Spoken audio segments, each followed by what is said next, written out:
갈렙 청년부 여러분 안녕하십니까? 한 주 동안 잘 지내셨습니까? 벌써 결혼을 말하다 세 번째 시간입니다. 그리고 오가 진실한 사랑은 그때부터 시작이다 라는 이 오가를 함께 우리 좀 나누려고 합니다. 오늘은 오가를 시작하기 전에 Q&A로부터 시작하려고 해요. 일과를 제가 녹화를 하고 여러분들이 보시고 난 뒤에 보고서를 좀 주셨습니다. 제가 그 보고서를 받기 전에 두 번째 영상을 녹화를 해서 사실은 질문에 대한 답을 못 드렸어요. 그래서 세 번째 영상에 이르러서야 거기에 대한 답을 좀 드릴 수 있을 것 같습니다. 첫 번째 질문은 많이 안 읽어봤다고 해요. 그리고 내용이 좀 어려워서 우리나라 현실에 가까웠으면 더 좋을 것 같다라는 의견이 있었습니다. 저도 한편으로는 동감하는 부분입니다. 그런데 결혼을 말하다 해서 예시로 든 부분은 조금 우리나라와 다른 부분이 있지만 사실 이 결혼의 문제는 하나님께서 세우신 제도이기에 나라와 인종에 상관없이 공이 적용되는 부분이 참 많이 있어요. 곰곰이 뒤돌아보면 우리들이 배웠던 많은 책들의 부분은 사실 우리의 것이 아닌 대부분 서구에서 온 것들이 많습니다. 그런데 우리는 그것을 기초로 이러한 사회를 이룩하는 그 원리로서 많이 사용하는 것과 마찬가지로 비록 이것이 미국 사회에서 기록된 서적이지만 그러한 문화 속에서 쓰여진 책이지만 이것은 사실은 어떤 한 국가라든지 인종에 제한되는 것이 아닌 모든 사람들에게 적용되는 문제를 다루고 있습니다. 왜냐하면 그것이 성경에서부터 시작했기 때문이에요. 그래서 일단 한 번 정도 막힐지라도 이 책을 믿고 끝까지 읽으면 그 책이 주는 유익을 여러분들이 누릴 수 있을 것입니다. 절대 포기하지 마시고 책을 끝까지 믿고 읽어 가시기 바랍니다. 두 번째 질문은 책의 매주 분량이 좀 많은 것 같다라고 해요. 매주 한 가지씩 좀 변경해서 읽으면 어떨까 하는 의견이 있었습니다. 본인이 만약에 한 주에 두 가지씩 읽지 못한다면 한 가지씩 읽으셔도 돼요. 그런데 이번 우리 골방 도서관의 목적은 한 달에 한 권을 책을 읽는 것이 목적입니다. 그래서 조금 본인이 좀 바쁘다 할지라도 한 달 안에 내가 한번 이 책을 다 읽어보겠다, 완독하겠다를 목표를 삼고 읽다 보면 충분히 읽을 수 있는 분량이라 생각이 듭니다. 중요한 것은 포기하지 않고 끝까지 책을 읽어 나가는 일인 것 같아요. 그래서 포기하지 마시고 계속적으로 읽어 가셨으면 좋겠습니다. 독후감을 매주마다 받고 있습니다. 근데 지난주보다 첫째 주보다 읽었다는 분이 많이 줄었어요. 하지만 독후감의 질은 훨씬 더 높아졌습니다. 그러니까 많은 분들이 중도에 조금 포기하시는 것 같아요. 그런데 끝까지 읽으신 분들은 책에서 느끼는 바가 더욱더 깊어진다는 것을 제가 발견할 수 있었습니다. 제가 그 중에서 한 형제님의 글을 조금 발췌해 와서 여러분들과 함께 나누고 싶어요. 좀 짧으니까 제가 좀 읽도록 하겠습니다. 결혼의 목표를 거룩하게 하는 것이라 말한다. 예수님의 성품을 닮아가는데 가장 좋은 벗이라는 것이다. 예수님의 사랑과 지혜, 탁월함이 내면에 자리 잡으면 저마다 가진 독특한 은사나 부르심과 어우러져 참 사람, 곧 하나님이 지으실 때 의도하신 인간이 되어져 가는 것을 기대하게 한다.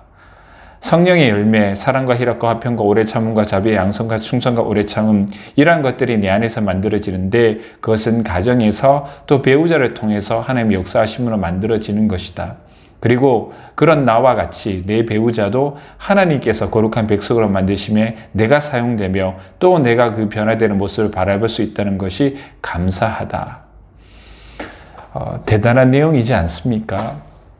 사실 이것들이 아마 책을 읽지 않았다면 쉽사리 발견할 수 없는 정말 밀도가 높은 신앙의 발견이라고 깨달음이라고 생각을 합니다. 이와 같은 깨달음이 이 책을 통해서 얻어질 수 있다면 여러분들 끝까지 포기하지 마시고 읽어가시기 바랍니다. 그럴 때 이 책이 주는 유익을 누릴 수 있을 것입니다. 우리 출발선은 똑같았지만 결승점은 아마 다를 것입니다.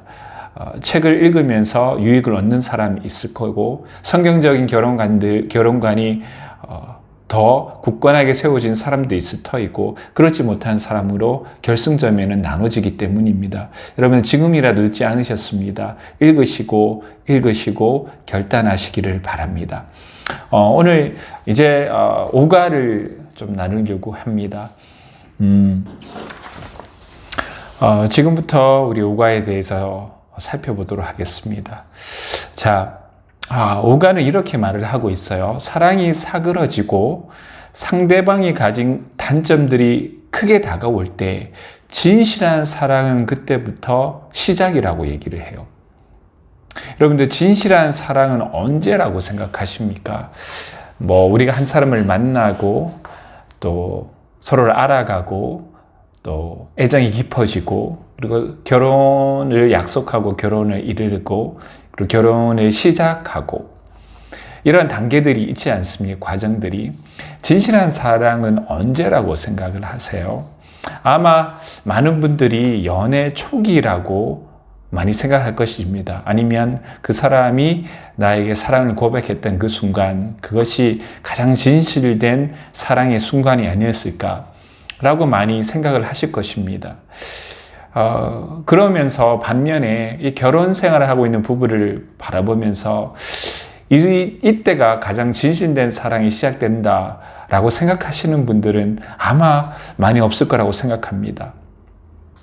오늘 이 오가에서 말하고 있는 부분은 뭐냐면, 사랑이 사그러지고 상대방이 가진 단점들이 크게 다가올 때가 진실된 사랑이 시작되는 시점이라고 얘기를 해요.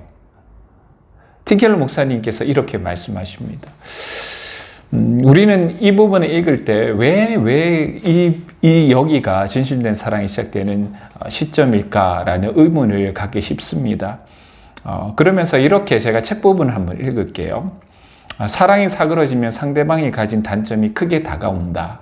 맞죠? 그리고 상대방을 이해하고 사랑하는 문제가 다시 부각이 되는 거예요. 그 전까지는 굳이 내가 노력하지 않더라도 상대방을 바라보기만 해도 좋고 만나면 좋고 그랬지만, 이 사랑이 사그러지고 난 뒤에 그 사람이 가지고 있는 단점들을 내가 발견하고 깨달아가기 시작할 때쯤에는 다시 한번 이 사람을 이해하고 사랑하는 문제가 재부각이 된다는 거예요. 이것이 연애 초기에 끝나는 것이 아니라 이것이 결혼을 시작하고 난 이후에 이 문제가 다시 대두된다는 것이 참 우리에게 참 큰 마음이 어떻게 보면 어려움을 갖게 되는 부분입니다. 근데 이에 대한 방식이 두 가지로 나뉜다고 해요. 첫 번째는 결혼의 목적을 소울메이트를 얻는 것이라 생각했던 사람이었다면, 이 상대방이 가진 단점들을 발견하게 되면 내가 나에게 딱 들어맞는 짝을 고르지 못했고 엉뚱한 선택을 했다는 자책의 반응이 나온다고 합니다. 내가 좀 더 잘 생각하고 고려를 해서 이러한 부분까지는 내가 생각을 했었을 텐데, 이러한 단점을 가진 사람을 내가 골랐단 말이야. 나와 맞지 않는 사람을 내가 골랐구나. 그 사람과 결혼을 했구나. 그리고 내가 이 사람과 평생을 살아가야 되구나 라는 자책과 후회, 또한 나에 대한 원망, 그리고 상대방에 대한 원망이 아마 뒤섞인 감정이 나올 거예요. 왜 이러한 단점들을 내가 발견하지 못했지? 왜 저 사람이 이러한 단점이 있는 상태에서 결혼을 했을까? 왜 저 사람 때문에 내가 고통을 당해야 되는가? 하는 아마 원망이 나올 것입니다. 두 번째는 새로운 피조물을 향해 가는 여정의 영적 동반자로 우정을 나누는 것을 목표로 삼고 결혼을 시작했다면, 이와 같은 낯선 상황이 벌어진다 하더라도 문제 해결에 본격적으로 끼어든다는 것. 참 이것이 피상적으로 느껴집니다. 사실 앞에서 말했던 영적 소울메이트를 만나고 단점을 발견했을 때 실망하는 것은 우리가 너무나도 잘 이해할 수 있지만, 후자에서 말하는 피조물을 향해 가는 여정, 영적 동반적 우정을 나누는 것을 목표로 삼고 결혼을 한다는 것은 사실 우리의 선택지에는 없었던 것 같아요. 이러한 것들로 고려를 해서 내가 결혼하면서 이 피조물을 향해 가는 영적인 이건 여정이지 내 영적인 동반자를 만나서 무정을 함께 결혼을 통해서 나눠보겠다. 이러한 마음가짐으로 결혼하는 사람들은 많이 없잖아요. 그런데 이것이 결혼의 앞으로의 행방을 가리는 아주 중요한 생각입니다. 이것을 놓치고 결혼을 했을 경우에는 이러한 단점이 부각되고 내가 이 사람을 이해하고 사랑하는 문제가 맞닥뜨렸을 때 우리는 이것을 피하고 도망가기 쉽다는 거예요. 그리고 결혼이 점차 갈등이 심화되어서 파탄에 이르기까지 싸우는 경우도 참 많이 있습니다. 우리 이 부분을 좀 구체적으로 풀어가면서 살펴보도록 할게요. 그렇다면 진실된 사랑은 무엇일까요, 도대체?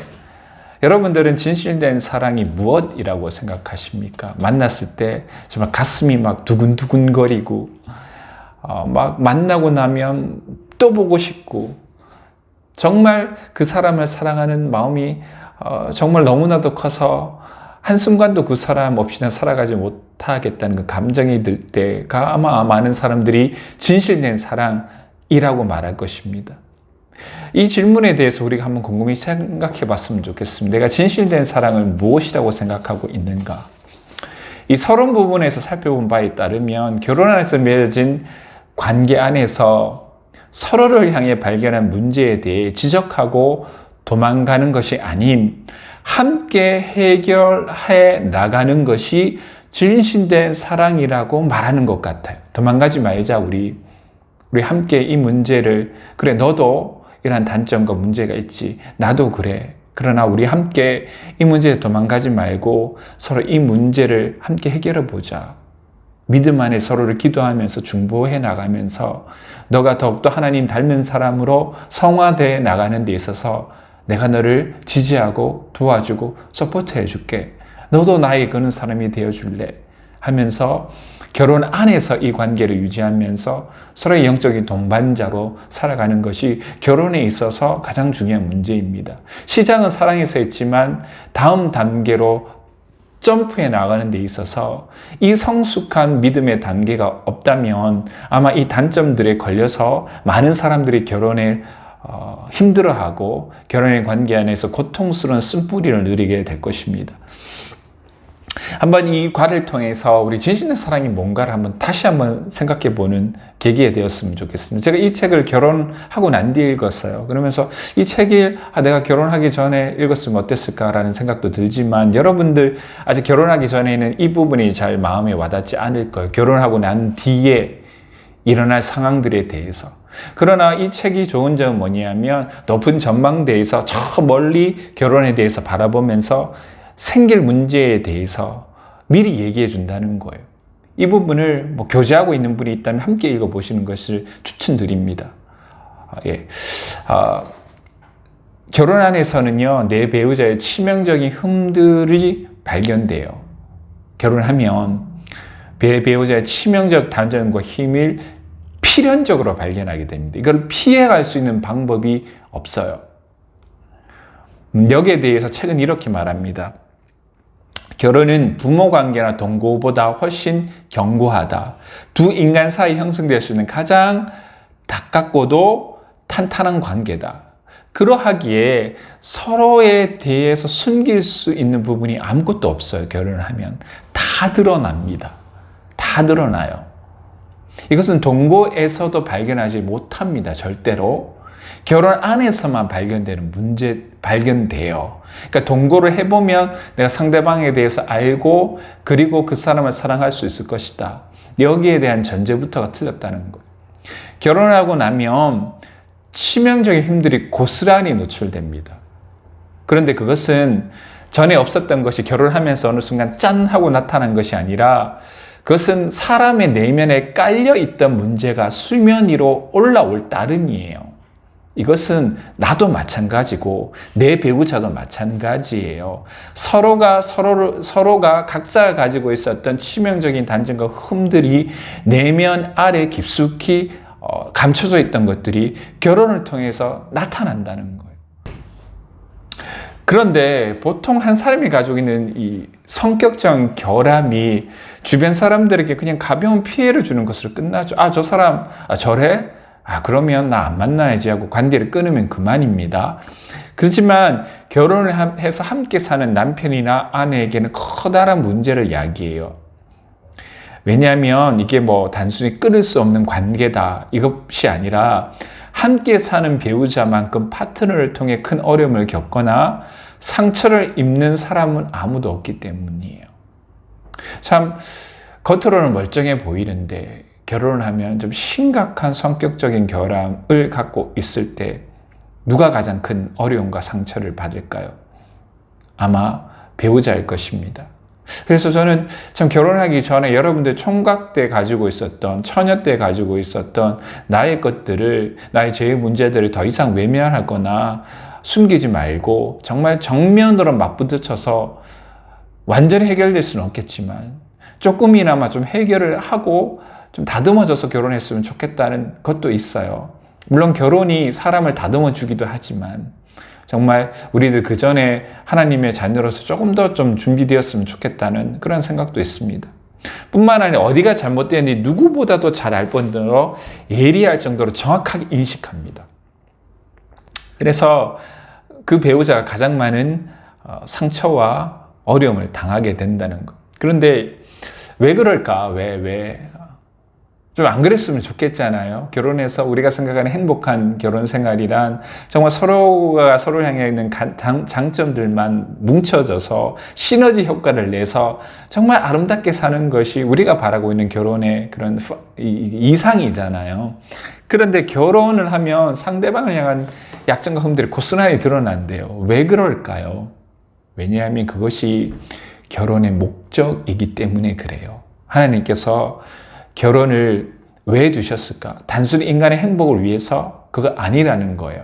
단순히 나의 행복을 위하여서 정말 내가 살아가는데 외롭지 않도록 나의 외로움을 덜어줄 배우자를 만나는 것. 물론 결혼이 있어서 그것도 있지만 결혼은 근본적으로 내가 가지고 있는 문제를 고스란히 드러냅니다.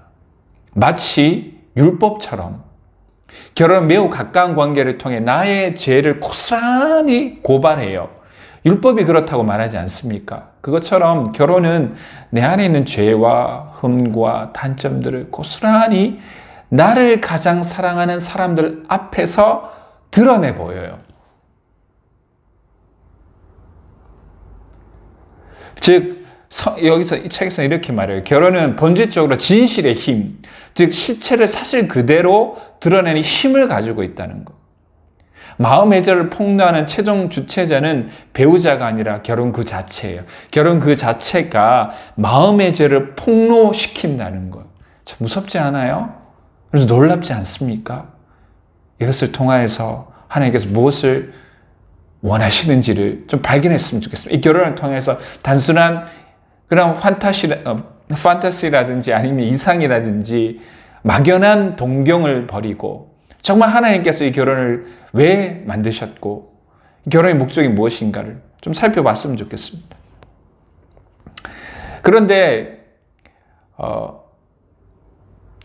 드러낼 수밖에 없게 돼요. 그런데 보통의 관계에서 그런 일이 발생하면 인연을 끊지만 책은 그렇게 해서는 안 된다고 얘기를 합니다. 왜냐하면 이렇게 말해요. 상대방을 가까이 보고 상대가 가진 가면과 화려한 장식이 벗겨지고 자기 본색이 드러난다 할지라도 서로의 결정과 죄까지 끌어안고 함께 처리해 나가야 한다. 굉장한 도전이고 굉장한 요구이죠. 자, 그러면 우리가 이렇게 질문해 볼 수 있을 겁니다. 그런데 왜 배우자는 그 일을 함께 해결해 나가야 되는가 하는 거예요. 왜 그냥 도망가고 포기하면 되잖아요. 도망가고 포기하고 다른 사람을 만나면 되잖아요. 그 단점이 없는 사람을. 그런데 여기를 통하여서 제가 결혼을 하나님께서 주신 목적은 첫 번째는 내 안에 있는 죄를 고스란히 드러낸다고 해요. 율법과 같은 역할을 한다고 합니다. 자, 여기에서 우리가 신앙적으로 이 결혼을 접근해 볼 필요가 있어요. 참다운 결혼의 모형은 하나님의 자녀와 예수 그리스도의 언약 관계 안에 있어요. 주님은 인간의 죄를 내버려 두거나 외면하지 않고 적극적으로 개입하셔서 죄의 문제를 해결하셨고 성령을 통해 성화로 인도하셨습니다. 이것이 결혼의 모형이에요. 우리가 따라야 할 단순한 이상형과 행복, 이것에 머무는 것이 아니라 이 관계에서 결혼의 참된 모형이 발견될 수 있어요. 그러면 각 배우자는 서로를 향해 이 목적을 위해 부른 하나님의 사람인 거예요. 자, 한 사람이 가진 단점과 치명적인 흠들이 결혼을 통해서 온전히 고발되었어요. 그럴 때 예수 그리스도가 우리에게 그러하셨던 것처럼 도망가지 않고 함께 이 죄의 문제를 안고 하나님 앞에서 이 죄의 문제를 고백하고 서로가 조금 더 하나님 닮은 사람으로 세워져 나가기 위해서 그 일을 하기 위해서 그 사람에게 나를 붙여주셨다는 것. 이것이 정말 중요한 결혼의 목적입니다. 우리가 놓쳐서는 안 돼. 나를 왜 이 사람에게 붙여주었는가? 내가 이 사람의 죄의 문제를 안고 예수 그리스도가 그러했던 것처럼 함께 걸어가고 함께 짐을 지라는 의미에서 나를 그 사람에게 붙여줬다는 거예요.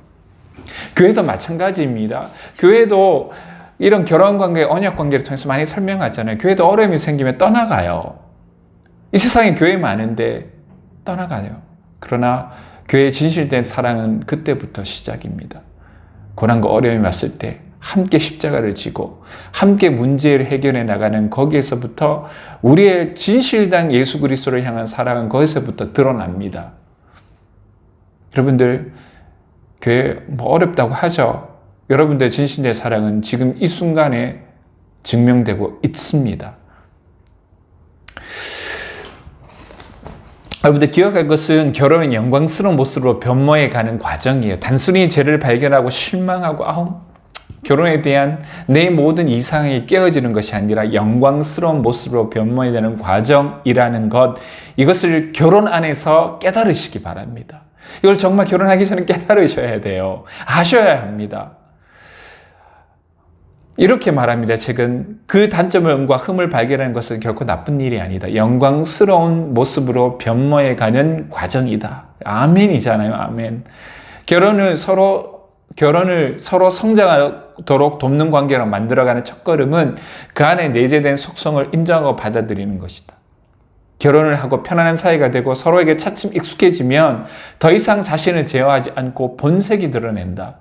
그럴 때 중요한 것은 예수님이 그러하셨던 것처럼 침묵하지도 물러서지도 않지만 죄로 대갚아주지 않으면서 사랑으로 용납하는 것이다. 상처를 주는 상대에게 도망치지 않는 것이 필요하다. 이거 한번 읽어보고 나중에 결혼해 보세요. 정말 눈물 나는 글귀입니다.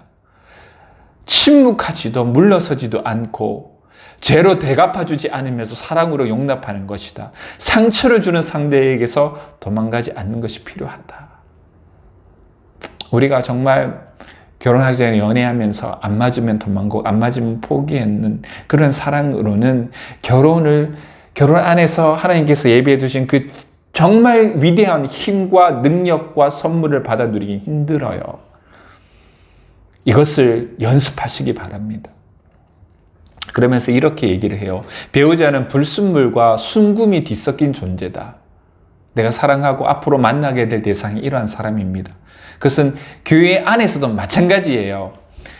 배우자 안에서 찌꺼기에 해당되는 태도와 인성, 죄에 물든 습관이 있다. 이런 흠들은 영구적인 것은 아니지만 우리 마음을 광범위하게 장악하고 가끔 커다란 문제를 일으키며 쉽게 제거되지 않는다. 그때 불순물과 순금을 구별하는 법을 배워야 한다. 그 미운 모습이 진짜로 영원한 것도 아님을 기억해야 한다.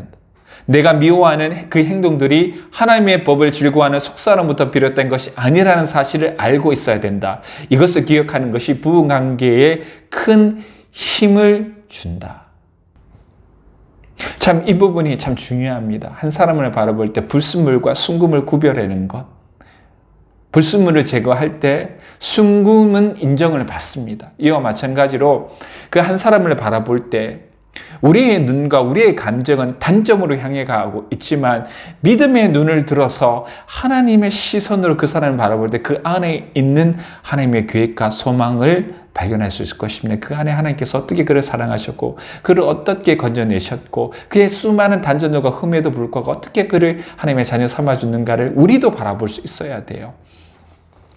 이미 결혼한 짝으로부터 완벽한 배우자에 대한 실제를 구해야 된다. 이게 뭔 말이냐면 더 나은 배우자를 찾을 필요가 없다는 거예요. 왜냐하면 다른 이도 똑같이 뿌리 깊고 은밀한 흠을 가졌기 때문이다. 그리고 결혼과 이혼을 통해 방보간다. 이 사이클에서 벗어나는 길은 상대방이 가지고 있는 영광스러운 모습을 제대로 보는 것이다라고 얘기를 해요. 여러분들, 어떤 연예인들이 그렇게 말하더라고요. 어떤 연예인이 막 일본 분이세요. 막 영국 남자도 맞고 한국 남자도 막 만나봤고 여러 인종과 다른 국가의 남자들을 많이 만났다고요. 그래서 어떤 남자가 제일 좋냐 물었다고요. 그러니까 그 사람이 이렇게 얘기합니다. 남자는 다 똑같아. 그 사람이 그 사람이다. 근데 사실 정말 성경적인 의미에서 그 사람이 그 사람이에요. 단지 하나님께서 나를 그 사람을 정말 하나님의 성화에 이르는 길로 나를 그 사람에게 배우자로 붙여주신 것, 거기에서 가장 큰 차이점이죠. 하나님의 은밀하신 이끄심과 짝을 맺어 주신 그 하나님의 은혜가 그 속에 있기 때문에 그 관계가 특별한 것이지만 정말 그 속에 똑같은 은밀한 흠과 뿌리 깊은 흠을 모두 다 가졌어요. 자, 이것을 일반 관계에서도 적용할 수 있습니다. 리더와 조언, 내가 품기로 결단한 사람과 시작된 믿음의 여정도 이와 같아야 돼요. 그 속에서 역사하시는 하나님과 감춰진 속사람을 볼 수 있어야 됩니다. 제가 청년 때 참 연약했어요. 그런데 제가 IBF라는 대학생 선교단체에 있었는데 거기에는 리더가 제가 아직도 그 이야기를 기억해요. 거기서 조언이 저하고 한 명 더 후배가 있었는데 자매인데 이렇게 3명 정도가 모였었는데 저한테 그렇게 얘기해요. 나 너 끝까지 포기하지 않는다고. 그러니까 하루는 저하고 동갑이에요. 근데 그 자매가 제 발을 씻겨줬었습니다. 세족을 했었어요. 자, 그 자매의 그 말과 난 너를 끝까지 포기하지 않아.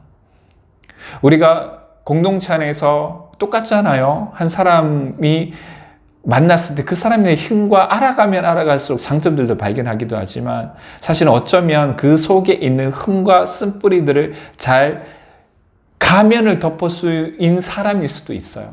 근데 그때 단점이 드러났을 때 어떻게 해야 됩니까? 도망가지 아니하고 포기하지 아니하고 내가 품기로 한 사람과 시작된 믿음의 여정을 함께 걸어나기를 결단하는 거예요. 교회는 이와 같은 곳입니다. 이 교회에서 그러한 사랑을 배워나갈 때 결혼 안에서도 참다운 결혼 생활을 할 수 있다는 거예요. 참 이와 같은 일을 바라볼 때 정말 결혼을 정말 제대로 하기 위해서는 하나님을 알아야 돼요. 성경 안에서 바르게 결혼을 배워야만 합니다. 그래서 이 사회의 가장 작은 구성단위가 가족이라고 얘기하는데 저는 여전히 교회와 그리스도인들이 한국과 세계의 희망이라고 믿습니다. 이렇게 교회를 바라보는 사람이 누가 있습니까?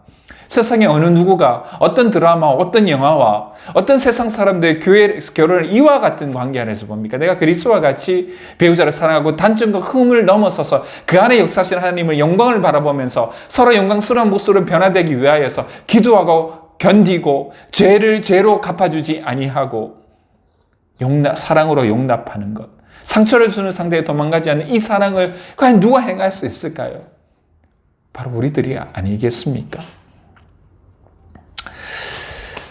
우리 좀 길어졌는데요. 우리 3부분은 어떻게 배우자가 배우자를 변화시킬 수 있을까? 라는 부분이 있습니다. 이 부분을 여러분들 한번 여러분들 읽어보시고 정리해 보시기 바랍니다. 제가 다 해주는 것도 좀 안 좋은 것 같아요. 그래서 여러분들이 이 부분을 읽어보시고 한번 정리해 나가시기 바랍니다. 어떤 부분에서 배우자를 변화시킬 수 있을까? 몇 가지가 나옵니다. 사실은 하나만 좀 살펴볼까요? 제가 이거 하면서 약간 울컥하면서 적었던 내용이 있는데 제가 잘 발견할 수가 없네요.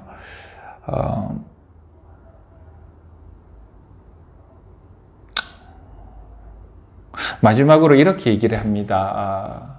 사랑과 진실은 은혜를 통해 하나 되어 치유의 힘을 발견한다고 합니다. 여하튼 여러분들 마지막 부분 어떻게 배우자를 변화시킬 수 있을까라는 부분을 서로 좀 읽으시고 정리해 나가시길 바랍니다. 오늘 우리 오가를 통하여서 우리 진실의 사랑의 힘이 무엇이고 결혼이 가지고 있는 성경적인 의미에 대해서 한번 살펴보았습니다. 우리 한 주 동안 살아가면서 정말 이 부분을 좀 명심하시고 묵상하시고 또 생각하시면서 여러분들의 언어로 소화해 보시기 바랍니다. 그리고 바라옵기는 여러분들 더욱더 많이 읽으시는 분이 늘어났으면 좋겠고 10월달 한 달이 채 안 되죠. 우리 2주가 남았는데 이 2주 속에서 한번 읽어보시기 바랍니다. 결단하시고 시간을 내려면 내요. 여러분들 포기하지 마시고 읽으시고 이 시간을 하나님께서 우리에게 결혼이라는 성경적인 관점을 세우기 위해서 우리에게 허락된 시간이라 믿고 읽어나가시고 독후감 꼭 쓰셔서 내시기 바랍니다. 짧게 쓰셔도 되지만 여러분들 길다는 것은 좋은 의미를 지니고 있어요.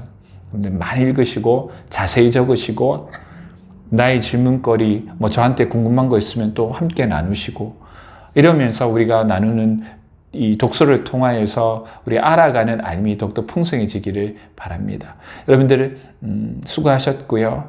또 다음 주에 이제 마지막 한 과 나왔습니다. 제가 다음 주에는 6과를 좀 할 예정입니다.